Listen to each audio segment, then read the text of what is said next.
যেও না। আর সেই আয়াতটাকে আল্লাহর ওলির সঙ্গে মিলিয়ে এই জগতের কিছু ওলামায়ে কেরাম সাধারণ মানুষের ব্রেনে পিছন ঢুকিয়ে বলছে, দেখো আল্লাহ কোরআন শরীফে বলেছেন ওলিদের কাছে যাওয়া যাবে না। জোরে বলুন নাউজুবিল্লাহ। আল্লাহর ওলি আলাদা, শয়তানের ওলি। এসব চোরের দল আপনাকে আমাকে ছদ্মবেশী মানে মানুষকে ধোঁকা দেওয়ার জন্য ভালো পোশাক হলো কে? দাড়ি, টুপি, হাব্বা, জুব্বা গায়ে দেওয়া বাস। এ পোশাক শুধু ইমানদারেরা ব্যবহার করেন না, এ পোশাক ইমান হারারাও পরে। কাফের, ইবলিস সেও ব্যবহার করে না, করে না? আব্বাজি আমার সোনা মানিকেরা, আল্লাহ ওয়ালা যারা হয়ে গেছেন তাদের ইবাদত বندگی কোনো তুলনা ছিল না বাবা। আপনাকে আমাকে ইবাদত থেকে আপনাকে না তুলে সরিয়ে রাখে মানুষ। জুমার নামাজ আদায় করেছে, ফরজ সালাম ফিরি, মসজিদ ফাঁকা হয়ে গেল, নবীর দিওয়ানা মসজিদে থাকে না। এই পৃথিবীর সরজমিনে খেয়াল করুন না কেন, আপনি একটু ভাবেন বাবা। আল্লাহ ওয়ালা যারা, হযরত মালিক বিন দিনার, তিনি একজন আল্লাহ পাকের ওলি ছিলেন। এই মালিক বিন দিনার পৃথিবীর সরজমিনে আল্লাহ পাকের ওলি, তিনি একজন নৌকা পার হবেন। এমন সময়তে মালিক বিন দিনার পৃথিবীর সরজমিনে আপনার নৌকাওয়ালাকে, নৌকাওয়ালা পার করবেন। এমন সময় মাঝি ভাই বলছেন, আমার টাকা দাও। মালিক বিন দিনার বলছে, টাকা নেই। তখন বলছে, টাকা নেই তো তুই উঠেছিস কেন? ফিরিতে পার করবো তোরে? না, সে তো নামে না। মালিক বিন দিনার বলছে টাকা নাই। মাঝি তার মার আরম্ভ করেছে। মার যখন বেশি হয়েছে, উনি বেহুশ হয়ে গেছেন। কিছুক্ষণ পর যখন হুঁশ ফিরেছে, এমন সময়তে আবার বলছে টাকা দাও। মালিক বিন দিনার বলছে, আমার কাছে টাকা নাই। বাবা, যারা নৌকার উপরে চেপে আছে সবাই বলতেছে, এক কাজ করো, এই মালিক বিন দিনারের হাত আর পা ফেলো, বেঁধে নাও, বেঁধে সমুদ্রে ফেলে দাও। মালিক বিন দিনারের হাত পায়ে পেড়ি দিয়ে দাও, বাঁধা অবস্থায় সমুদ্রে ফেলে দাও। সমুদ্রে হাঙর মেরে রাখাবে, মালিক বিন দিনার তোমাকে বিরক্ত করবে না। বাবাজি আমার তাই করা হলো। মালিক বিন দিনারের হাতে আর পায়ে আপনাকে পেড়ি দিয়েছে, পেড়ি দেওয়ার পরে তাকে আপনার সমুদ্রেতে ফেলে দিয়েছে। মালিক বিন দিনার ডুবে না, ডুবে না, আসতেছে। আর আপনার ওই সমুদ্রের মাছগুলো এক একটা করে দিনার কালে করে নিয়ে মালিক বিন দিনারকে ঘিরে নিয়েছে, এমনকি নৌকাকে ঘিরে নিয়েছে। যত লোক নৌকার উপরে বসেছিল তারা আশ্চর্য হয়ে গেল, ব্যাপার কি রে? ফেললাম তাকে নদীতে, কিন্তু পয়সা নাই, পয়সা নাই। ওই ব্যক্তি বলে, কিন্তু পানির মাছেরা তো পয়সা কালে করে নিয়ে বেরিয়েছে।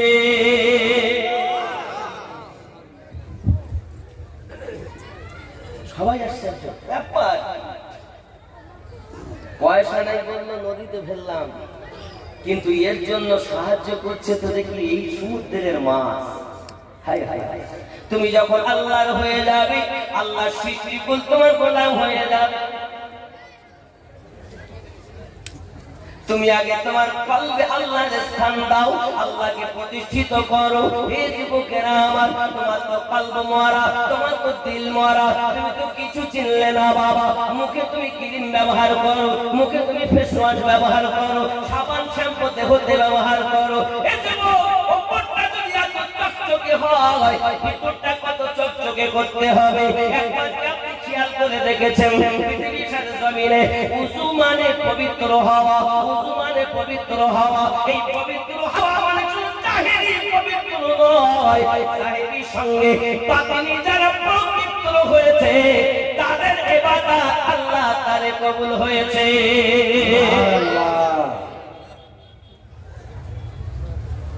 আর যারা উপরটাই শুধু পরিষ্কার করলো, ভিতরটা ময়লা রাখলো, আমি আপনার অনুরোধ করব বলবো বাবা, এই চেহারাটা যদি এত সুন্দর ক্রিম ব্যবহার করতে হয়, ফেস ওয়াশ ব্যবহার করতে হয়, বাবা শীতের সময় গোসল করলে মুখটা একটু খসখসে লাগে, তার কারণে বিভিন্ন রকমের আইটেম ব্যবহার করতে হয়।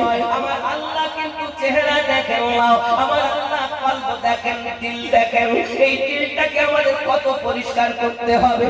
যুবকরি ওপরের সঙ্গে সঙ্গে যদি আমরা এইটাকে পরিষ্কার করতে পারি, আমার নবী পাক সাল্লাল্লাহু আলাইহি ওয়াসাল্লাম বলেন, উম্মত রে, তোর মরতে দেরি হবে, তোর কবরে আসতে দেরি হবে, আমি নবী তোকে কোলে লইতে দেরি করব না। নবীর গোলাম হইয়া দেখো, একবার রাসূলের আশিক হইয়া দেখো, একবার আল্লাহওয়ালা হইয়া দেখো। আল্লাহওয়ালা হইয়া তুমি ইবাদত বندگی করে দেখো, এই ইবাদতে যা মজা আছে, পৃথিবী তোমার ভালো লাগবে না, দুনিয়া তোমার ভালো লাগবে না, বিবি তোমাকে পাগল বানাতে পারবে না, সন্তান তোমাকে পাগল বানাতে পারবে না, দুনিয়া তোমাকে গ্রাস করতে পারবে না। আজ আমাদেরকে দুনিয়া গ্রাস করেছে কেন? আমাদের অন্তর ময়লা হয়ে গেছে। হে যুবকেরা আমার, প্রত্যেক দেশের একটা রাজধানী থাকে, ঠিক মানব দেশের একটা রাজধানী আছে। বাবা, ভারতের রাজধানী হলো দিল্লি, আর পশ্চিম বাংলার রাজধানী হলো কলকাতা। রাজধানীতে যদি কোনো অসুবিধা হয়, পুরা পশ্চিম বাংলায় অসুবিধা হবে। ভুল বলছি না? রাজধানীতে যদি কোনো কিছু অসুবিধা হয়, তাহলে পুরো পশ্চিম বাংলাতে তার আসর পড়বে। সামান্য বেলডাঙ্গায় অসুবিধা হয়ে তাই পুরো মুর্শিদাবাদে আসর। সামান্য বেলডাঙ্গাতে এক ঘটনা ঘটেছে, তাই মুর্শিদাবাদ পুরো নেট বন্ধ, সব আসর। এখন ফ্রি ফায়ার খেলা বন্ধ হয়ে গেছে। রাত থেকে নেট ঘুমায় না মনে হয় ছেলেরা, অন্তত আমি দেখতেছি এই কদিন ঘুমিয়ে বাঁচবে। কি বল, এমনকি টিপতেছে টিপতেছে টিপতেছে টিপতে টিপতে ঘুম এসে গেছে, মোবাইল হাতে পড়ে গেছে, আবার তুলে আবার সেটা এখন বন্ধ করে শুধু কথা হয়, কিন্তু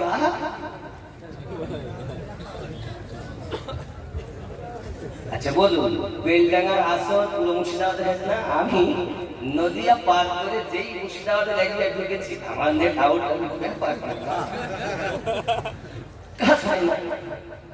মৌলভী সাহেব বুঝতে পারেনি আসর হয়েছে। কিসের আসর? ওই যে বেলডাঙ্গায় গালি দিয়েছে আল্লাহর নামে, আল্লাহর মায়ের নিয়ে যে একটা নোংরা কথা বলেছে। আল্লাহ তো মাই না, তো তেমনি মিথ্যাবাদী।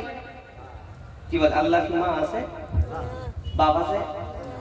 না, তারা আল্লাহ রাসূল আমাদের স্পষ্ট জানিয়েছেন যেটা আল্লাহ বলেছেন, লাকুম দীনুকুম ওয়ালিয়া দীন। নাকি ওরা এই কথা বলেছে, লিখেছে। আর এগুলো খুব রাজনীতিবিদের কাজ। আপনি মনে করবেন না যারা কাজ করেছে ওরা পিছনে আলাদা শক্তি মাথার দিয়েছে। আমি রাজনীতি বক্তব্য দেই না, আমি খালি বেলেনে ঢুকাচ্ছি। কথা বুঝতে পেরেছেন? আমি রাজনীতি বক্তব্য দেই না, এর পিছনে ইন্ধন আছে। কারণ আমি নতুন যদি কিছু করে তাহলে মৌলবী শত্রু, মৌলবী আর এক মৌলবী খারাপ লাগবে। মিস্ত্রি শত্রু মিস্ত্রি, দোকানদার শত্রু দোকানদার, চাওয়ালা শত্রু চাওয়ালা, মাইকওয়ালা শত্রু মাইকওয়ালা। এই মাইকওয়ালা মাইক দিয়েছি ভাড়া করি, ও খুব পারে, ওই মাইক দিয়েছিস কেন? আমি আরো 500 টাকা কম নিতুম। ঠিক না? রাগ করেন নাকি বাবা? বলো আমি। তাহলে আমরা একদম স্পষ্ট বুঝতে পারলাম, রাজধানীতে যদি কোনো অসুবিধা হয় তার আসর পুরো পশ্চিম বাংলায় পড়বে না? পড়বে না? পড়বে কি? তো আমাদের মানব দেহের রাজধানী আছে, এই মানব দেহের রাজধানীটার নাম হলো কলব। কি কি? কলব। মানুষ যখন একটি গুনাহ করে তখন তার কলবে একটা শস্য দানা মতো, সরিষা মতো ছোট্ট একটি দানা রোপণ হয়। মনে করুন আমি সকালবেলা উঠে একটি গুনাহ করেছি, এমন সময় ফেরেশতারা লিখতে চায়, এই ভাই থাম, যদি জোহরে নামাজ পড়তে গিয়ে তওবা করিলে তাহলে তো লিখতে হবে না, ভাই তো আবার জোহর হয়ে গেল, আল্লাহর বান্দা বান্দি নামাজও গেল না গো, লিখি। ভাই একটুখানি দাঁড়া ভাই, আসরও তো পড়তে পারে, আসরও তো তওবা করতে পারে, আসর গেল হলো না, আরেকটু অপেক্ষা কর বাবা, মাগরিব পর্যন্ত দেখ ভাই, মাগরিব হলো তাও তওবা করলো না, এশা পর্যন্ত দেখ না ভাই, একটু অপেক্ষা করলে আবার লিখতে হবে তো। এশা অবধি দেখেছি, কে বলছে যে ভালো লেখে সে বলছে ভাই একটু দাঁড়াতে, খারাপটা লিখতে হবে না। এশা গেল, আল্লাহর বান্দা আল্লাহর বান্দি এশার নামাজ নাই, তওবা নাই, রাস্তাঘাটে ঘুরি ফিরি, ক্যারাম বোর্ড খেলি, মদের দোকান, চায়ের দোকান, আড্ডা মাড্ডা মেরি বাড়ি এসে ধ্যানে এশার নামাজ পড়িনি, এত রাত হয়ে গেলে তো টাইম যায় না, এশার অর্থ আছে তারা বাড়ি এসেছে। আল্লাহর বান্দা বান্দি বাড়ি এসে হাত মুখ ধুয়ে দে, খেতে দে, খাচ্ছে, দেখি ও তো পড়বে না, হাত মুখ ধুয়েছে তা উজু করিনি, হাত মুখ ধুয়েছে মানে নামাজ পড়বে না, লিখি না দাঁড়া। খাওয়া দাওয়া হইল, জায়গা কই, জায়গা নিয়েছে, দিয়ে মোবাইল টিপতেছে, লিখি ভাই দাঁড়া না ভাই, হতেও তো পারে মোবাইলটা রেখে ঘুমানোর আগে নামাজ পড়িতেই ঘুমাবে, তওবা করে ঘুমাবে। এখন আল্লাহর বান্দা আল্লাহর বান্দি মোবাইল টিপতে টিপতে ঘুমিয়ে পড়েছে। ফেরেশতা তখন আফসোস করে বলে, হায় হায় ভাই আমার কিছু বলার নাই, তুমি লেখো। সকালবেলা পাপ করলে তোমার বিছানায় ঘুমানো পর্যন্ত অপেক্ষা করা হয়, আর সকালবেলা যদি তুমি নিয়ত করেছো, মনে করুন আজকে জালসায় আসবেন হযরত সৈয়দ শাহ জাফর হুজুর রাহমাতুল্লাহ আলাইহির ওরস মোবারকায় যাব, নিয়ত করেছেন, ফেরেশতা তখন থেকে নেকি লিখতেছেন, সুবহানাল্লাহ, তখন থেকে লিখতেছেন। বলছি আরে ও নিয়ত ভালো করেছে আর চিন্তা নাই, নিয়ত করলেই নাকি, এখনো চলিনি, বাড়ি থেকে পা বার করিনি, বার করলে আলাদা নাকি, আসলে আলাদা নাকি, আসার পরে দুটি কথা ইসলামের জন্য নিলে, আল্লাহ আল্লাহ রাসূলের ভালোবাসার জন্য নিলে আলাদা নাকি, কিন্তু নিয়ত করার সাথে সাথে নাকি লেখা আরম্ভ হয়। সুবহানাল্লাহ, সুবহানাল্লাহ। এটা চাচ্ছি যে গুনাহ করলে অপেক্ষা করা হয়, আর নেকি নিয়ত করলেই লেখা শুরু হয়ে যায়। সুবহানাল্লাহ, সুবহানাল্লাহ। তারপরও আমরা হতভাগা, আমরা একবারও নেকির পথে নাই, শুধু গুনাহ, শুধু গুনাহ। আমার জওয়ান যুবক সোনা মানিকেরা, আপনি এখন তওবা করলেন, ওই সরিষা দানা পাপ আপনার আস্তে আস্তে বৃদ্ধি পেয়ে গেল, আপনার কলবটাতে মরিচা ধরে গেছে। বাবা আমার নবী ওযু করার কথা বলেছেন, আল্লাহ পাক তাহারাতের কথা বলেছেন। তাহারাত মানে শুধু উপর ধোয়া ধোবির কাজ নয়, উপরও তুমি ধোবে, ভিতরও তুমি ধোবে। এখন কিভাবে ধোবো? আব্বা আমার বলে পিড়ি তো ধরা যাবে না, তাহলে ধোবো কেমনে? ও আমার যুবক খেয়াল করেন, দেখেন, এজন্য আমি বদলে বলি, সময় থাকতে পীর ধরো, দাখিল হইয়া তরিকায়, সময় থাকতে পীর ধরো, দাখিল হইয়া তরিকায়, পীরের হাতে বায়াত হইলে নবীর উম্মত তারে কয়। সময় থাকতে পীর ধরো, দাখিল হইয়া তরিকায়, বায়াত হইলে পীরের হাতে, দেখা হবে রাসূলের সাথে। বায়াত হইলে পীরের রাসূলের সাথে যাইয়া দেখো হাকিকাতে আল্লাহ রাসূল এক জায়গায় সময় থাকতে পীর ধর্ম দাখিল হইয়া তরিকা। খেয়াল করে তোমার পীরকে রাইখা দূরে যাও যদি অন্য দরবারে, তোমার পীরকে রাখিয়া দূরে যাও যদি অন্য দরবারে, দিবে না কিছু তোমার যদি সে আসল পীর হয়। সময় থাকতে পীর ধর্ম দাখিল হইয়া তরিকা। এই দুনিয়ার যত শিক্ষা তার উপরে পীরের দীক্ষা। এই দুনিয়ায় যত শিক্ষা তার উপরে পীরের দীক্ষা। পাস করিলে ওই পরীক্ষা আমার থাকে দুনিয়ায়। সময় থাকতে পীর ধর্ম দাখিল হইয়া তরিকা। কথা বুঝতেছে? তাহলে যারা এই পৃথিবীর জমিনে পীর ধরেছেন আসলে তারা খাঁটি। মালিক বিন দিনার, ওই দিনার সব মাসে লাগিয়েছে, বলবো না ছেড়ে দেবে? আব্বা আমার, আমি চাই আপনারাও আল্লাহ, আপনারাও নবী আল্লাহ। জানি না তার জীবনের শেষ জলসা আব্বা। ওরে আমার জওয়ান যুবক সোনা মানিকেরা, মালিক বিন দিনার এমন আল্লাহওয়ালা ছিলেন, সেই থেকে ওনার নাম মালিক বিন দিনার হয়ে গেল। এখন নৌকার সমস্ত মানুষেরা পেরেশান হয়েছে, ওনাকে উপরে তুলে নিয়েছে। মাঝি ভাই যাইয়া বলে, আয় মালিক বিন দিনার, তুমি আমাকে মাফ করে দাও, আমি তোমাকে চিনতে পারিনি, আমি তোমাকে বুঝতে পারিনি। তুমি যে আল্লাহওয়ালা, আমি তোমাকে নদীতে ফেললাম আর পানির মাঝে একটা করে দিনার নিয়ে এসেছে। এই যুবকেরা আমার ওই মাছের কাছ থেকে একটা দিনার নিয়ে মাঝি ভাইকে দিয়ে দিয়েছে। মাঝি বলে, টাকার দরকার নাই, আমাকে মাফ করে দাও।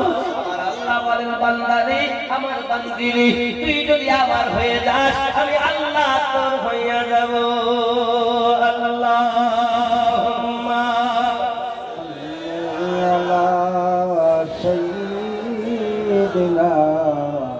مولانا محمد وعلى آل سيدنا مولانا محمد صل على محمد صل على محمد هردم زبان سيكلو وأكنا بمحمد هردم زبان سيكلو شفيعنا محمد صلى الله عليه وسلم।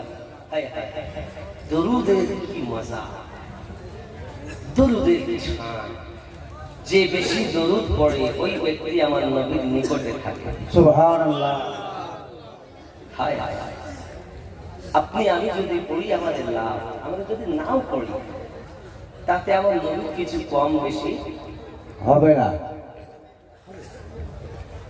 মহান আল্লাহ পাক বলেন, আমি নিজে দরুদ পড়ি, আমার ফেরেশতাদের দ্বারাতে দরুদ পড়াই, তোমরাও দরুদ পড়ো। দুটি কাজ যদি মানুষ করে আল্লাহর সঙ্গে সামঞ্জস্য হবে।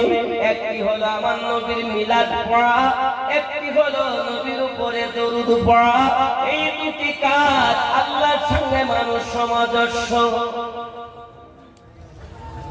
যদি বলেন হুজুর মিলাদ পড়া কি জায়েজ, আমি বলি বাবা আপনি জায়েজ কি না জায়েজ পরে শুনবেন, আগে শুনুন কোরআন মাজিদে মিলাদ আছে কিনা। হ্যাঁ বাবা আছে, 9টি সূরার মধ্যে আমার আল্লাহ আমার নবীর মিলাদ নিজে পাঠ করেছে। সুবহানাল্লাহ। 1 নাম্বার দলিল কোরআন মাজিদ, 3 নাম্বার সূরা, সূরাটির নাম সূরা আল ইমরান, আয়াত নাম্বার 81।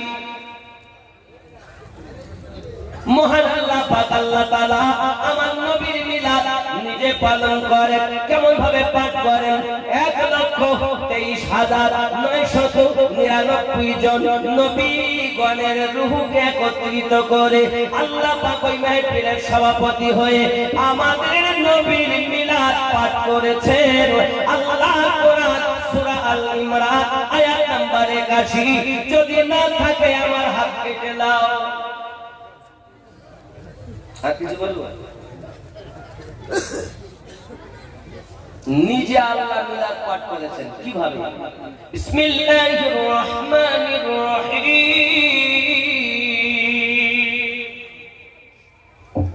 ওয়া ইযা আখাযাল্লাহু মিসাকান নাবিয়্যিন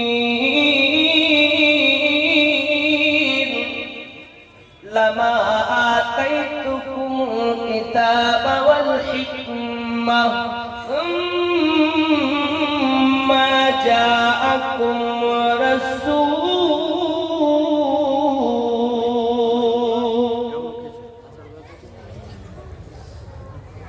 স্মরণ ওই দিনের কথা যেদিন আল্লাহ নবীগণের কাছ থেকে স্বীকৃতি নিয়েছিলেন, যাদেরকে আল্লাহ কিতাব ও হিকমত দান করেছেন। কি স্বীকৃতি নিলেন? তোমাদের মাঝে আগমন করবেন রাসূল। রাসূল লা তুমিনুন্না বিহি, তো অবশ্যই তার উপরে তোমরা ঈমান নিয়ে আসবে। সুবহানাল্লাহ। আমার আল্লাহ পাক আল্লাহ তাআলা আমার নবীর মিলাদ পাঠ করেছেন। যদি বলুন সুবহানাল্লাহ। তাহলে মিলাদ শরীফ কোরআন মাজিদে আছে।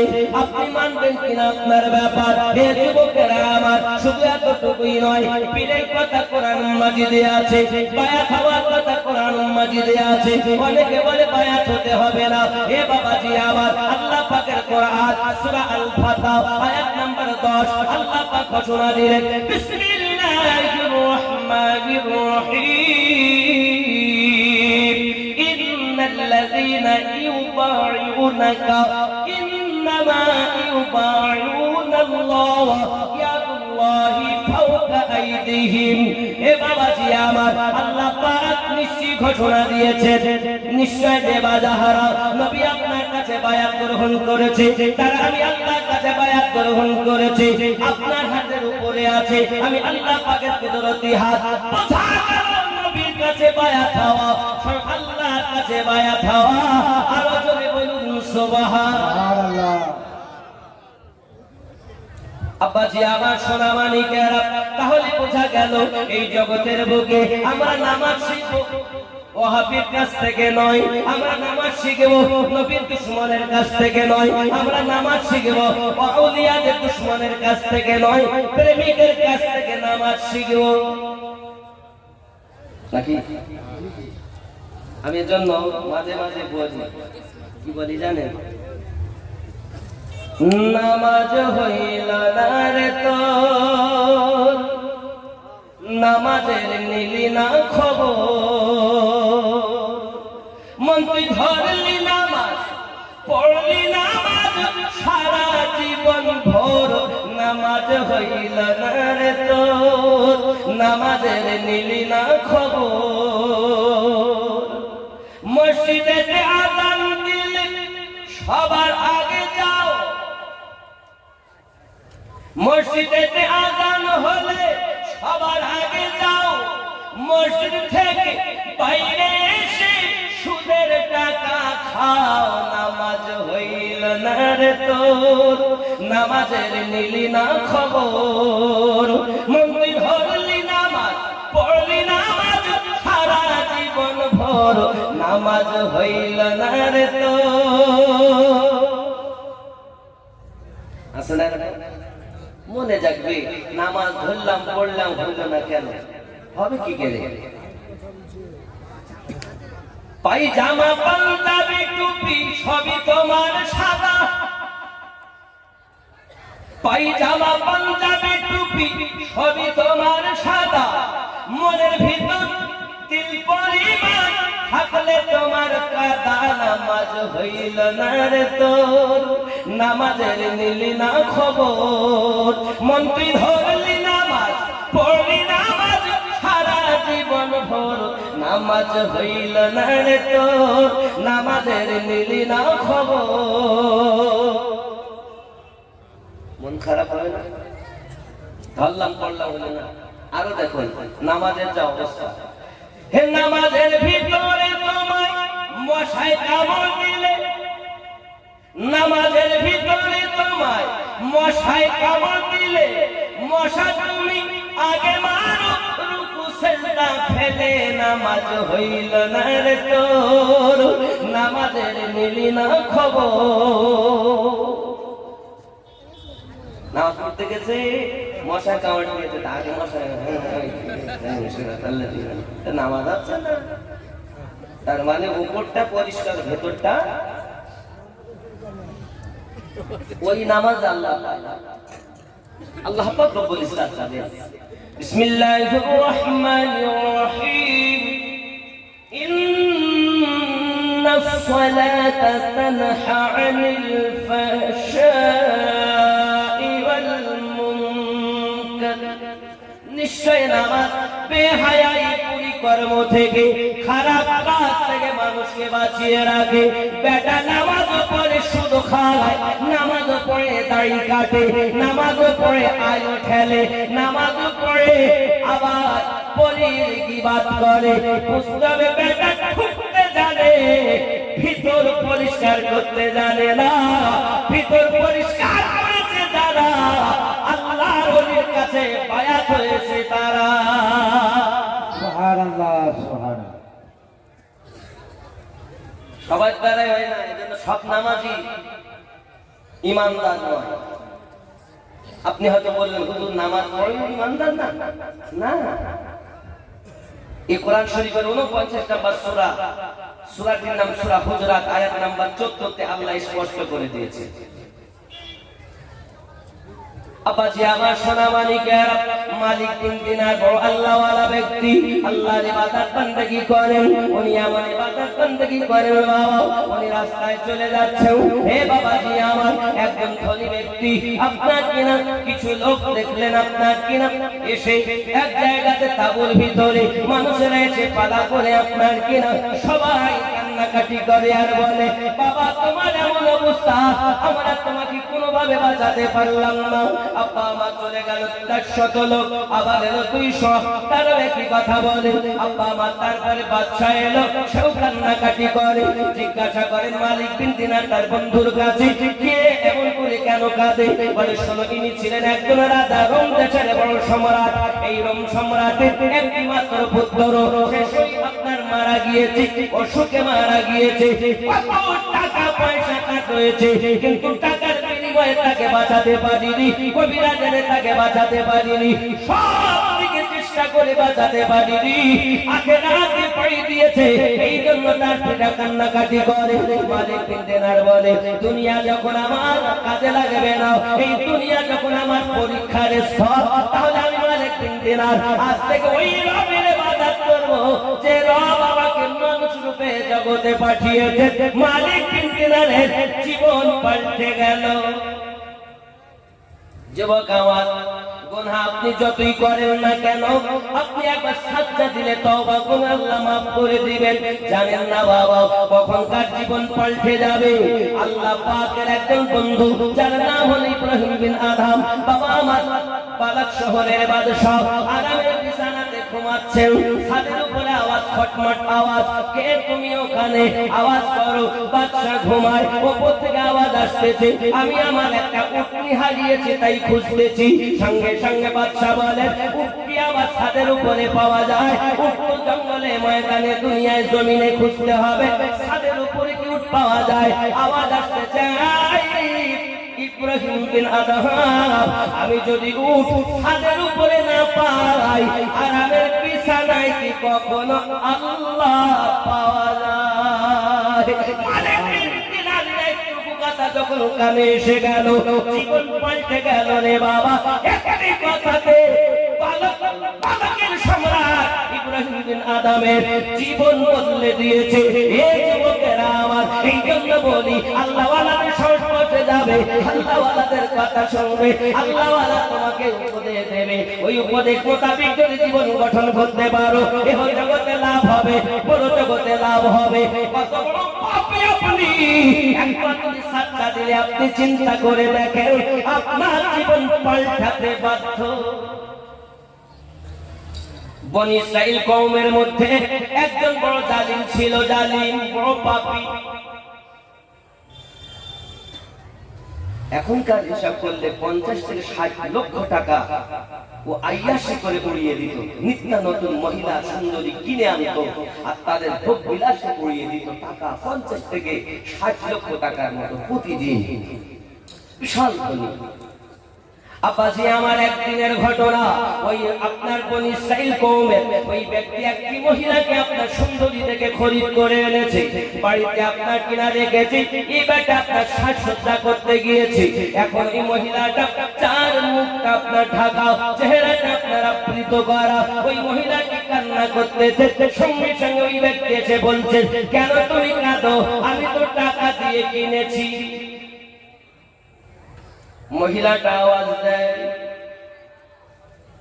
এই জন্য কাঁদি, আগামীকাল এই মুখ আল্লাহকে দেখাতে হবে। এতটুকু কথা যখন তার কানে গেল, বাবা বনি ইসরাইল কওমের বড় পাপী তওবা করে নিল। এই মহিলা এই ভয়ে যদি এত কাঁদে, আমি কত অত্যাচার করেছি, কত পাপ করেছি। বনি ইসরাইল কওমের ওই ব্যক্তি নিজের গোনা থেকে পাপ না কিনা আপনার তওবা করে নিল। আর ওই মহিলাকে বলল, আমার জন্য একদিন তোমার পাপকে বলে দিও, আল্লাহ যেন আমাকে ক্ষমা করে দেয়। এই যুবকেরা, যতই দুনিয়ায় আপনি পাপ করেন না কেন, একবার আল্লাহর দিকে আপনি ঝুঁকে যান। আমার আল্লাহ পাক বলেন, বান্দারে বান্দিরে, তোর জীবনের গুনাহ মাফ করে দেব, আমি আল্লাহ তোকে বন্ধু বানিয়ে নেব। সুবহানাল্লাহ, সুবহানাল্লাহ। যুবকরে, কখনকার জীবন পাল্টে যাবে কেউ বলতে পারে না, কখনকার জীবন বদলে যাবে কেউ বলতে পারে না। এই জন্য বলি বাবা, আল্লাহ আল্লাহর কথা আপনারা শুনুন। হযরত মালিক বিন দিনার রাহমাতুল্লাহ আলাইহি, আল্লাহর প্রিয় বন্ধু, তিনি আপনার ইবাদতে মশগুল হয়ে গেলেন, রিয়াজাতে মশগুল হয়ে গেলেন। খাবার থেকে কোনো খেয়াল ছিল না। রাতে রাত, দিনকে দিন তিনি ইবাদত বندگی করতেন। এই যুবকেরা, হযরত মালিক বিন দিনার রাহমাতুল্লাহ আলাইহি এই জমিনে দুনিয়াতে আপনার কিনা উনি ইবাদত বندگی করি চলেছেন। হে বাবাজি আমার, সুন্দর খাবার কখনো খাননি। আব্বা আমার না খাওয়ার পর মনের ভিতরে একবার আশা জাগলো, অনেকদিন তো গোশত খাওয়া হয়নি।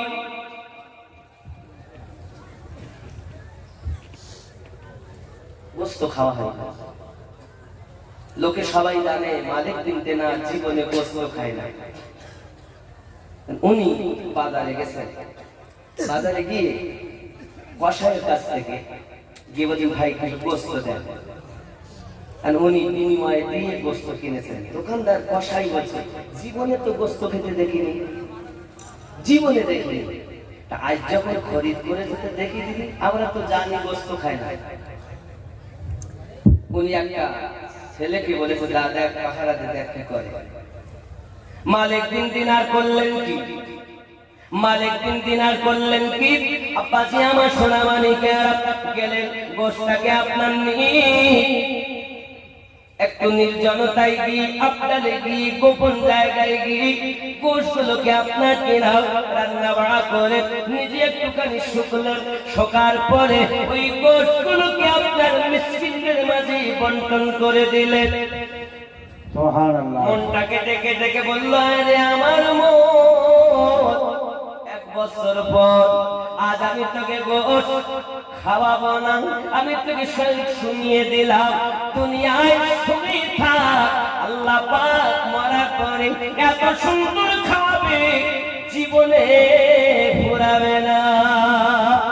সুবহানাল্লাহ, সুবহানাল্লাহ। হযরত মালিক বিন দিনার শুধু শুনলেন আর ফিরিয়ে দিলেন, আই বললেন, আজ এতটুকুই তুই সন্তুষ্ট হইয়া দাও। এজন্য আমার হুজুর ওয়াহাবি রাহমাতুল্লাহ আলাইহি লিখেছেন,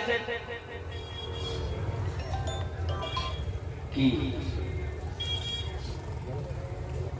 আল্লাহ ওলি যারা মনের সঙ্গে যুদ্ধ করে তারা সুবহানাল্লাহ সুবহানাল্লাহ সুবহান ওরে নবীর নায়েক নবীর পাশে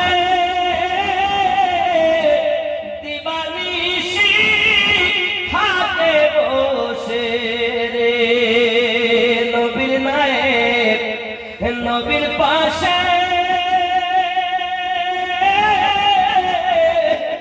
দিবানিশি থাকে বসে রে যে কর্ম করে চলে নবীর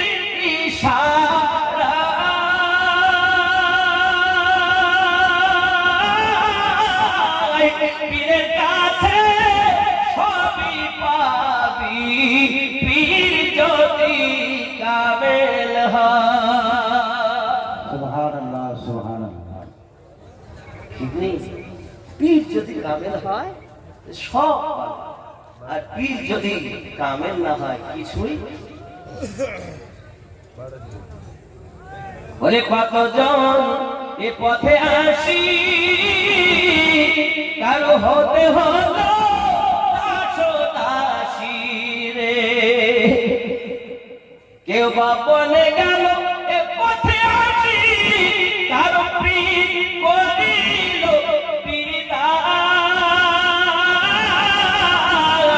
পীরের কাছে সবই পাবি পীর যদি কামেল হয়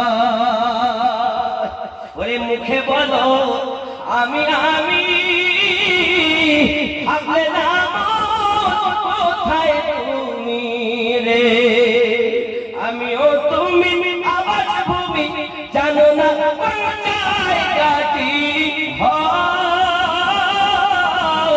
আমি পীরের কাছে সবই পাবি পীর যদি কামেল হয়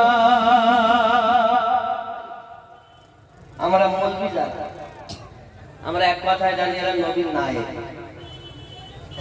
নবীর নায়েক তারাই দাবি করতে পারে হুজুর ওয়াহাবি বলছেন নবীর নায়েক নবীর পাশে দিবানিশি থাকে বসে যে কাজ করে আল্লাহর আদেশে চলে নবীর ইশারায় পীর ও মুরিদ কেমন সম্পর্ক দুধে যেমন দুধের সাথে পানি দিলে বাঁচা যায় না বাঁচতে গেলে রে ওরে দুধের সাথে পানি দিলে বাঁচা যায় না বাঁচতে গেলে রে অমনি এসো আমার দিলে থাকবো দুজনা সুবহানাল্লাহ সুবহান কেউ কি আছে যে দুধে পানি দিয়ে দুধ আর পানি আবার আলাদা করবে পীর ও মুর্শিদ দেখো মুরগি ডিম নিয়ে বসলে 21 দিন পর বাচ্চা ফুটে চিমচিম চিমচিম করে আল্লাহর ওলিদের কাছে গেলে মানুষ আল্লাহ আল্লাহ করে শর্ত দুটো জিনিস নিয়ে যাবে আল্লাহর ওলির দরবারে অগাধ ভক্তি মানে বিশ্বাস আর ওই দরবারে কুত্তার থেকে নিজেকে ছোট মনে করে যাবে মুক্তি হয়ে কোন ওলির দরবারে গিয়ে লাভ নাই কারি হয়ে গিয়ে লাভ নাই মুহাদ্দিস হয়ে গিয়ে লাভ নাই তুমি কচু পাবে কচু আল্লাহর ওলির দরবারে মুক্তি হয়ে যাবে না আলেম হয়ে যাবে না দরবারে কুত্তার থেকে নিকৃষ্ট যদি মনে করতে পারো তাহলে আল্লাহর ওলির দয়ার নজর প্রাপ্ত হবে কথা বুঝতে পেরেছেন আর যদি তুমি যাও আমি মৌলভী সাহেব আমি মুফতি সাহেবের শিখ এজন্য বলা হয় এই পথ এমন কেউ পারে না বুঝতে আমার ওয়াহারের খেলা জোর করে বুঝতে গেলে তার ঘটে মরণ জ্বালা কেউ পারে না বুঝতে আমার গৌস পাকের খেলা খেয়াল করে 36 বছর কারো জ্ঞান কি ফোটে না 6 বছরের কালে আবার পায় যে 16 আনা, যার ইচ্ছা তারে দিয়ে মিলাই তৌহিদের মেলা। কেউ পারে না বুঝতে আমার খাজা পিয়ার খেলা, জোর করে বুঝতে গেলে তার ঘাটে মরণ জ্বালা। কেউ পারে না বুঝতে আমার পীর মুর্শিদের খেলা। উপযুক্ত যদি তুমি হও, তোমাকে ডেকে নেবে, তুমি তো আসলেই পথ ভোলা। আব্বাজি আমার সোনা মানিকের, মানিক বিন দিনারের ইবাদত বন্দেগীর কোনো তুলনা নাই বাবা।